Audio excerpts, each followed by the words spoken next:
목사님 기도해 주시겠습니다. 은혜와 사랑이 풍성하신 하나님 아버지, 오늘 주님을 섬기러 이 자리에 왔습니다. 오늘 이 시간 예배의 자리에 모여 하나님을 찬양하고 함께 할 수 있게 하심을 감사드립니다. 하나님, 지난 한 주도 주님의 은혜로 살려고 노력하였습니다. 오늘 이 시간 알고도 지은 죄, 모르고도 지은 죄가 있습니다. 이 시간을 통하여 주님 앞에 내려놓으니 용서하여 주시옵소서. 아멘. 지난주는 장애인의 날을 맞아 저희 좌우 식구들이 제주도 여행을 다녀왔습니다. 하나님의 은혜로 아무 탈 없이 무사히 여행 다녀오길 감사드립니다. 아멘. 저희 삼촌 중에 한 분이신 석봉 삼촌이 병원에 입원하셔서 여행을 못 가셨습니다. 얼른 낫기를 두 손 모아 기도드립니다. 아멘. 오늘 이 시간 저희의 마음이 온전히 열려 하나님이 내려주시는 말씀이 피가 되고 살이 되어 나아가 세상 살아가는 빛과 소금이 될 수 있도록 인도하여 주시옵소서. 아멘. 돌아오는 5월 1일은 저희 좌우날 행사가 있습니다. 우리나라의 많은 분들이 참석하셔서 저희 좌우 쉼터를 아름답게 빛나게 하여 좌우 쉼터하면 저희 나라에서 모르는 사람이 없었으면 좋겠다는 생각을 했습니다. 아멘. 이제 담임 목사님 말씀을 드리려 합니다. 이 시간 담임 목사님 말씀을 통해 전해지는 하나님의 말씀으로 새로운 한 주의 시작과 평화의 기쁨이 넘치게 하여 주시옵소서. 아멘. 이 모든 말씀 예수님의 이름으로 기도드립니다. 아멘. 오늘 주신 하나님 말씀은 요한복음 1장 40절부터 42절까지 말씀이 되겠습니다. 제가 공독하도록 하겠습니다. 요한의 말을 듣고 예수를 따르는 두 사람 중에 하나는 시몬 베드로의 형제 안드레라. 그가 먼저 자기의 형제 시몬을 찾아 말하되 우리가 메시아를 만났다 하고 데리고 예수께 오니 예수께서 보시고 이르시되 내가 요한의 아들 시몬이니 장차 되마라 하리라 하시니라. 아멘. 오늘은 한 사람을 예수님께로라는 제목을 가지고 담임 목사님이 설교해 주시겠습니다. 손이 아홉 줄 것 같아요. 대한민국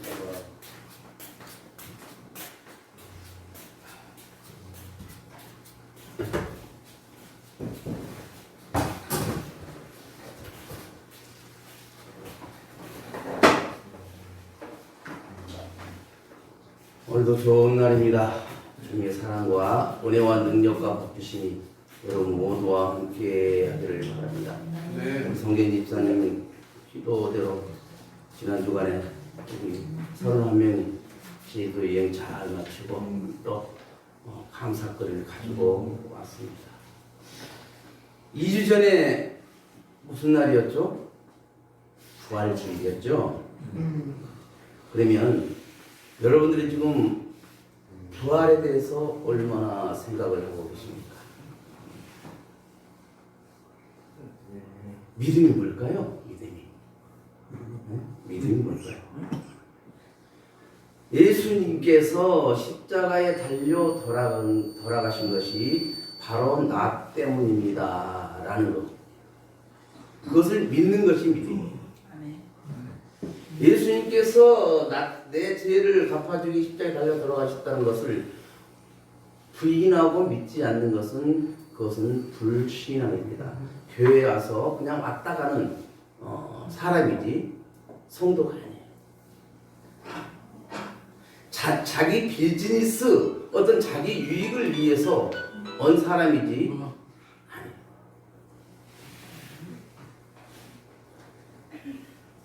예수께서 십자가에 달려 돌아가는 것이 바로 나 때문이라는 것입니다. 그러면 내가 그 예수님을 만났다면 나도 그 예수님을 다른 사람에게 전해야 되겠죠. 알려야 되겠죠. 부활을 증거를 해야 하겠죠. 그것이 우리들의 사명이에요. 한 영혼이 천하보다 귀하다 했고 너희는 듣든지 아니 듣든지 주의 복음을 전하라고 하셨어요. 나머지는 하나님 책임지는 거예요. 나는 그냥 전하기만 하면 되는 겁니다. 그래서 복음 전하는 것에 대해서 주저함이 없어요. 오늘 성경 말씀은 예수님의 제자 중에 베드로가 나오는데 사실 베드로가 예수님께 나오기 전에 안드레아가 먼저 예수님께 나왔었어요. 안드레아가 예수님을 보니까 너무 좋은 겁니다. 그래서 자기 형제 베드로를 데리고 나온 겁니다. 예수님을 보니까 지금까지 자기들이 기다리고 있던 메시아라는 것을 안드레아는 알았던 거예요. 그래서 자기 형제 베드로를 데리고 예수님께 옵니다. 근데 오늘 성경에 보니까 안드레아가 베드로를 데리고 예수님께로 오시는데 예수님이 베드로 눈에 예수님이 보이기 전에 예수님께서 먼저 보셨다는 거예요. 그러면서 베드로를 보시고 너는 게바 즉 베드로다 라면서 새 이름을 지어줍니다. 그러면서 장차 어떤 일을 할 것인가에 대해서도 말씀해 주십니다. 그러면서 너는 반석이니 내 위에 교회를 세우리라 라고 말씀하시는 것이죠. 예수님께서 십자가에 달려 돌아가시고 부활하신 후에 제자들에게 너희는 예루살렘과 온 유대와 사마리아 땅끝까지 이르러 내 증인이 되라 라고 명령을 하십니다. 그런데 이 말씀을 가장 신실하게 지킨 사람이 베드로예요. 베드로가 나가서 복음을 전할 때 3,000명, 4,000명이 어찌할꼬 하면서 회개하면서 주님께로 돌아오는 역사가 일어났어요. 베드로가 사람이지요? 네. 그럼 우리는 뭐예요? 우리도 사람이에요. 베드로나 우리나 같은 성정을 가진 사람이라는 것이죠. 베드로가 그렇게 했다면 우리들도 할 수 있다는 것이죠. 3,000명, 4,000명을 놓고 그들에게 복음을 전하지는 못할 망정 단 한 사람 정도는 내가 그들에게 그가 예수를 믿든 안 믿든 교회를 오든 안 오든 나는 전할 수 있어야 된다 그 말이에요. 그래서 그 한 영혼에게 예수를 알 수 있는 부활하신 예수님을 알 수 있는 그런 용기들을 담대함을 가질 수 있기를 바랍니다. 복음을 전하고 전도를 하면은 큰 일이 생길 줄 압니다. 두렵습니다. 괜히 두려운 건요. 기도를 하지 않았기 때문에 두려운 거예요. 떨리는 거예요.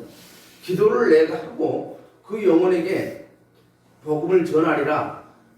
성령님 내가 저 영혼 누구누구에게 복음을 전하려고 하는데 담대함을 허락하시고 그가 제가 복음을 전할 때 아멘으로 수긍할 수 있도록 성령님 도와주세요 라고 기도를 하고 가서 그에게 복음을 전한다면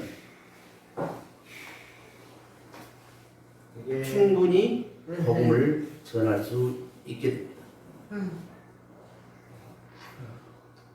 우리가 구약 성경에 보면 이스라엘 나라하고 아람 나라가 전쟁을 합니다. 이스라엘에 졌어요. 그래서 많은 포로를 데리고 아람 나라로 갑니다. 그때 아람 나라의 총사령관이 누구였냐면 나만이라는 장군이었습니다. 나만 하면 뭐가 생각나요? 예, 한센병, 나병. 나병을 앓고 있었던 장군이었고 요단강에서 시침을 받고 아기처럼 깨끗한 피부가 됐다더라 정도는 우리는 알고 있습니다. 이 나만 장군 집에 이스라엘에서 그 포로로 데려온 하녀가 하나 있었어요. 근데 그 하녀가 가만히 보니까 자기 사모님이 참 많이 걱정을 하고 있는 거야. 자기 그 장군님이 피부병으로 나병으로 그렇게 하고 있는 것을 걱정을 많이 하는 걸 듣고 그 사모님한테 사모님 이스라엘에 가면요 엘리사라는 분이 있는데 그분한테 가면 이 병 고칠 수 있습니다 라고 말해. 우리가 이 고칠 수 없는 병이라는 것을 자기가 알았을 때는 지푸라기라도 잡고 싶은 게 심장, 우리 심리, 또 사람 심리예요. 그래서 그 사모님이 자기 남편 나아만 장군에게 말을 합니다. 그러니까 나아만 장군이 자기 왕에게, 아람 나라 왕에게 친서를 써달라고 합니다. 그래서 친서를 쓰고 그 친서를 가지고 이스라엘 왕에게 그러니까 이스라엘에서는 날리는 것이 무서운 거예요. 내가 어떻게 그 병을 고칠 수가 있느냐? 나보다 죽으란 거 아니냐? 그럴 때 이제 나아만 그 엘리사의 이야기가 나오는 거죠. 그래서 이제 나아만 장군이 이스라엘 왕이 써준 또 글을 가지고 친서를 가지고 그 엘리사한테 갑니다. 엘리사한테 갔는데 나와서 보지도 않고 뭐 예를 그 자기 점령군 총사령관이었으면 속국이니까 나가서 뭐 환영도 알고 굽신거리고 해야 될 텐데 얼굴도 안 비쳐. 그러면서 종을 시켜서 이 요단강에 가서 7번 목욕하랍니다 라고 말을 하는 거예요. 그러니까 어떻게 해요? 절 받죠. 이런 건방진. 그때 그 나아만 장군을 따랐던 그 부하가 지혜로웠어요. 물론 그럴 수 있지만 그래도 한번 가서 씻어본 게 어떻겠습니까? 씻어보고 안 났을 때 그때 처리해도 괜찮으니까 일단 씻어봅시다 라고 충고를 하는 거예요. 건면을 하는 거예요. 그때 나아만 장군이 그 자기 부하의 말을 수긍을 하고 요단강에서 7번 목욕을 하고 나니까 그 피부가 정말 아기 피부처럼 매끈해졌고 고와졌다고 성경은 기록하고 있습니다. 우리가 우리의 역할들이 우리 한 사람이요 그 나만 장군 집에 종으로 온 그 하녀 한 사람의 역할, 그 다음에 나만 장군에게 건면을 할 수 있었던 그 부하의 역할, 이런 것도 굉장히 중요합니다. 특히 단체 생활 같은 걸 할 때 지도자가 화를 낼 수도 있어요. 그러면 옆에서 누군가가 거기서 조곤조곤 먼저 인정을 한 다음에 다른 방법도 있습니다 라고 권면을 하면 그 지도자들은 대부분 듣습니다. 아 그래 나는 이게 최선인 줄 알았더니 내가 한 것은 차선이었고 이 방법이 최선이었구나 그러면서 하게 됩니다. 인정하고 그렇게 방향을 틀어요. 그 사람이 지도자고 냅둬 이게 맞아 끌고 나가는 것은 지배자가 돼. 지도자와 지배자는 그거예요. 나를 따르라 하는 사람은 지도자가 되는 거고 돌격 앞으로 하는 사람은 지배자가 되는 거고 그러니까 돌격 앞으로 나는 뒤에 빠고 너 먼저 가서 죽어 그것이 지배자고 나를 따르는 내가 먼저 가서 하는 것은 내가 죽더라도 데리고 가는 거야. 그것이 지도자.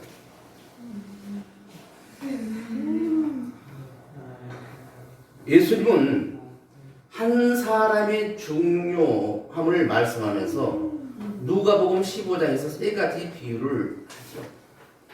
첫 번째, 잃어버린 양 한 마리의 비유. 두 번째, 잃어버린 한 드라크마의 비유.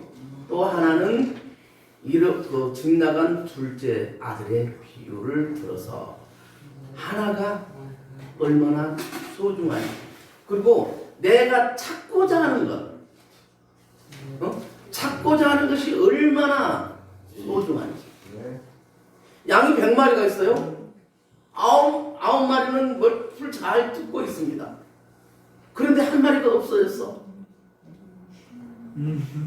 한 마리가 없어졌다니까 우리 명수가 갑자기 떠올라서. 그러면 99마리를 놔두고 한 마리를 찾으러 갑니다. 한 마리를 찾아왔어요. 기뻐하고 즐거워하고. 한 여자가 동전 하나를 잃어버렸어. 우리나라의 동전 제일 큰 단위가 뭐예요? 500원짜리잖아요. 예를 들어 500원짜리 하나를 잊어버렸어. 내가 10개 중에 하나를 잊었어. 그 하나를 찾으려고 불 켜고 막 구석구석 대청소를 하다시피 해서 하나를 찾았습니다. 그래가지고 어떻게 해요? 친구들을 불러서 잔치를 하더라고요. 둘째 아들이 아버지 나한테 물려줄 돈 미리 좀 주시오. 나 나가서 좀 내 마음대로 좀 하고 싶어. 줬어요. 가서 허랑방탕하다가 결국 돼지막에 가서 그 돼지 키우는 종으로 올다가 밥도 제대로 안 주니까 돼지가 먹는 그 쥐엄나무 열매를 먹다가 차라리 죽더라도 내 집에 가서 죽어야 된다. 우리 아버지의 집의 종들은 아무리 못 먹어도 이렇진 않다. 내가 죽더라도 집에 가리라. 집으로 돌아왔어. 거짓골로 돼서 오는데 아버지는 저기서 오는 아들을 보고 맨발로 뛰어가서 뽀뽀를 하고 포옹을 하고 살찐 송아지를 잡아서 잔치를. 여기 세 가지 비유 중에서 뭐예요? 잃어버린 것을 찾았다는 겁니다. 믿지 않는 영혼들은요, 우리 예수님 입장에서 잃어버린 영혼이에요. 그 잃어버린 영혼을 찾는 역할을 우리가 해줘야 돼요.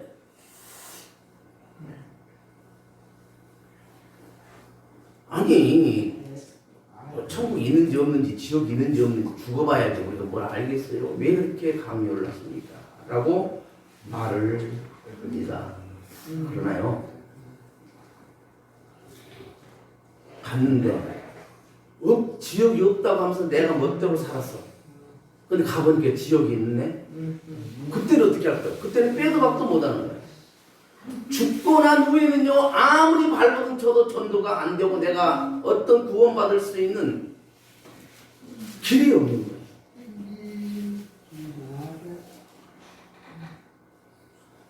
살아있을 때 복음을 전해야 하는 것이고 또한 복음을 받아들여야 하는 것입니다. 그 한 영은 되게 중요합니다. 이렇게 어디를 가다 보면 전봇 때 잃어버린 개를 찾습니다. 그래서 그 전단지를 해서 사진하고 멋지게 해서 전봇 때마다 어디 구석구석마다 붙어 있는 그런 경우를 봅니다. 그리고 가만히 계산해 보면 그 전단지 만든 가격하고 누구를 사람을 시켜서 그 구석구석 붙였을 것인가, 그 사람이 인건비하고 이리저리 계산하면 개 한 마리 값보다 훨씬 더 많이 들을 거야. 그런데 주인은 그 돈 들어가는 것을 전혀 개의치 않고 어때요? 그걸 만드는 거예요. 왜요? 잃어버린 것을 찾고 싶은 거예요. 내 것을 찾고 싶은 거예요. 내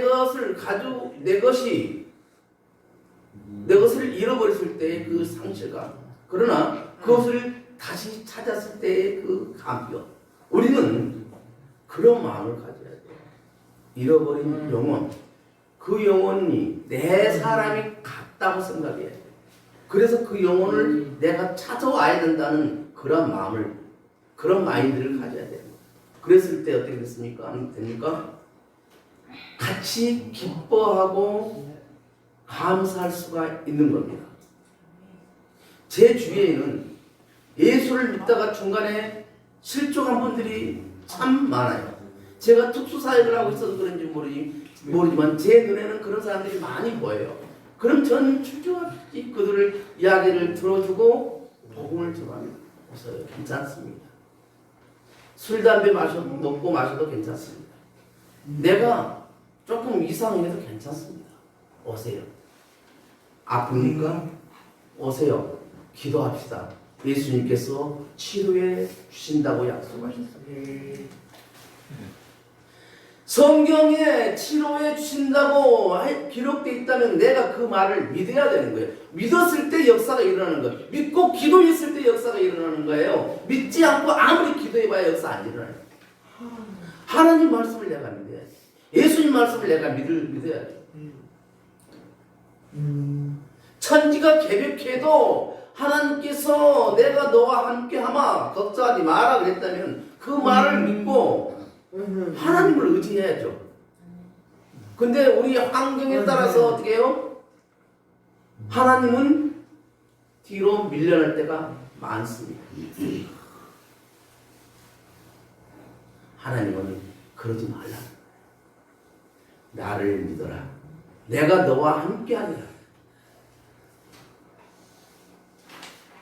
두려워하지 말라. 나의 의로운 오른손 너를 붙들리라.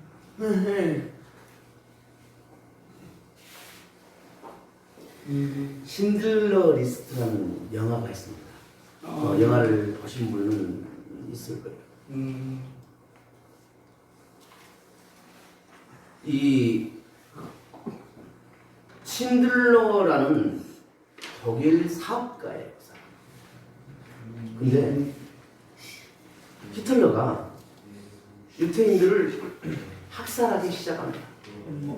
가스실에다 갖다가 싸서 밀어놓고 문장으로 가스를 틀어 죽이고, 그것도 무전히 큰 등을 가서 우리 덤프트럭에서 가득 부어서 붓듯이 사람 싣고 와서 그렇게 부어서 어떻게 해요? 생매장을 시켜. 그렇게 해서 유대인 600만 명을 히틀러가 죽였어요. 그런데 신들러라는 사람이 자기 재산을 모두 처분해서 유대인 한 사람씩을 한 사람씩 돈을 주고 삽니다. 그래서 그 유대인들을 해방을 시켜줘요. 근데 영화가 끝났어요. 전쟁이 끝났어. 더 구하고 싶어도 구하지를 못하는 거예요. 그래서 2차 전쟁이 끝나면서 신들러가 이제 자기 본국으로 돌아가면서 이스라엘 백성들에게 이렇게 말을 합니다. 내가 한 사람이라도 더 구할 수 있었는데 더 구하지 못해 죄송합니다. 아니 자기 전 재산을 다 털어서 이스라엘 백성들 1,000몇백 명을 이렇게 구원했는데 뭐가 죄송하고 뭐가 미안하겠습니까? 그때 유대인 중에 한 분이 당신이 한 사람을 얻은 것은 천하를 얻은 것입니다. 세계를 얻은 것입니다. 이렇게 이야기를 해줍니다. 한 영혼을 얻은 것이 세계를, 천하를 얻은 것입니다. 여러분은 천하를 몇 개를 얻었습니까? 세상을 몇 개나 얻었습니까? 한 영혼을 주인께로 인다면 그 영혼의 영원한 하나님의 나라를 선물로 주는 거예요, 우리가.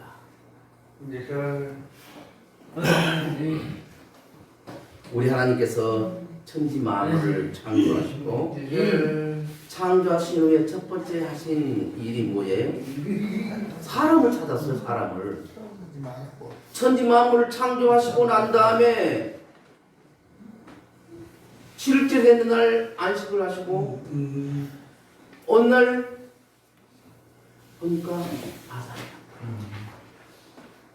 하나님께서 아담을 찾으러 옵니다. 아담이 지금 숨었어요. 왜 숨었습니까? 죄져서요. 그래요. 아멘. 하나님께서 땀 먹지 말라는 동산 중앙에 있는 선악을 알게 하는 그 과일을 따먹. 그래서 죄가 보이기 시작합니다. 자기 눈이 밝아져서 그러니까 나무 그늘 밑에 숨고 무화과 잎으로 가렸어요. 그런데 햇빛 쨍쨍 뜨니까 무화과 나무 가스라지고 없어져. 아니 찾아. 아담아 아담아 네가 어디가 있느냐. 네 제가 여기 나무 밑에 숨었습니다. 너 내가 따먹지 말한 열매를 따먹었구나.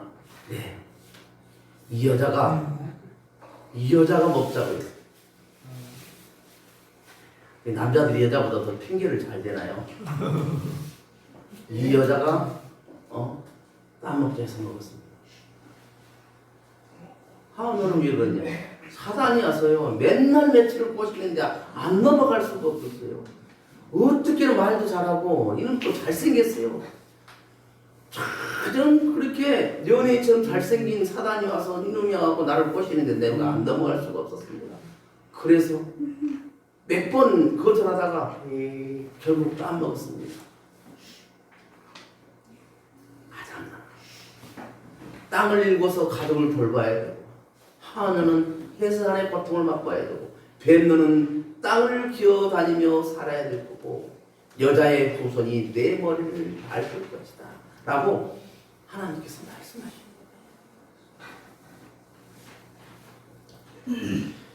하나님께서 아담아 지금 아버지가 자식을 애타게 찾는 모습이에요.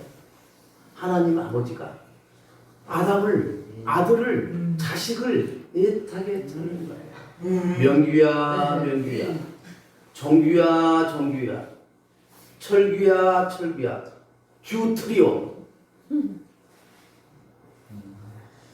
뚜의 두는 여전히 시끄러운 아버지가 자식을 찾는 거라니까요. 아버지. 우리는 오늘 하나님을 아버지라 부르지만 하나님을 아버지라고 부르지 못한 사람들이 얼마나 많습니까? 그 사람을 찾자는 거예요. 그 사람에게 하나님을 아버지라고 부를 수 있도록 우리가 인도하자는 겁니다. 세상에서도 아버지가 있는 자식과 없는 자식은 물론 태어나기 전에는 아버지가 있을 수 있죠. 태어나고 나서 있다 아버지가 있을 수 있지만 그러나 자라면서 아버지가 있는 자식과 아버지가 없는 자식은 그 자라는 과정에서 보면 참 많은 갭이 생깁니다. 우리가 하나님을 아버지라고 부를 수 있다는 것이 얼마나 귀합니까? 얼마나 감사합니까? 하나님을 아버지라고 부를 수 있는 사람은요 성령님이 나와 함께 하십니다. 성령님께서 나와 함께 하시지 않으면요 하나님을 절대 아버지라고 부를 수가 없어요. 그냥 하나님이에요. 하나님. 그러나 성령님이 나와 함께 하실 때는 하나님 아버지라고 말할 수가 있는 거예요. 하나님을 아버지라 부르지 못한 저 세상 사람들을 교회로 인도해서 그들에게도 하나님을 아버지라고 부를 수 있도록 하시고 그들에게도 우리가 갈 그 좋은 나라 하늘나라에 함께 갈 수 있도록 인도할 수 있는 우리 여러분들이 되시기를 주님의 이름으로 축원을 드립니다. 기도합니다. 하나님 아버지 감사합니다. 우리가 모두 다 하나님을 아버지라 부르며 살아갑니다. 정말 하나님께로 왔다는 것 이것이 가장 감사할 일입니다. 오늘도 우리 주변에 하나님을 아버지라 부르지 못하고 살아간 사람들이 얼마나 많습니까? 그들에게 하나님을 아버지라 부를 수 있도록 우리에게 성령의 능력을 허락하셔서 그들을 교회로 인도할 수 있기를 원합니다. 그래 우리가 한 영혼을 교회로 인도하여 그들에게 하나님을 아버지라 부르게 할 수 있도록 하고 하나님 나라를 함께 누릴 수 있는 복된 삶이 되게 하여 주옵소서. 예수님의 이름으로 축복하며 기도하옵나이다. 아멘.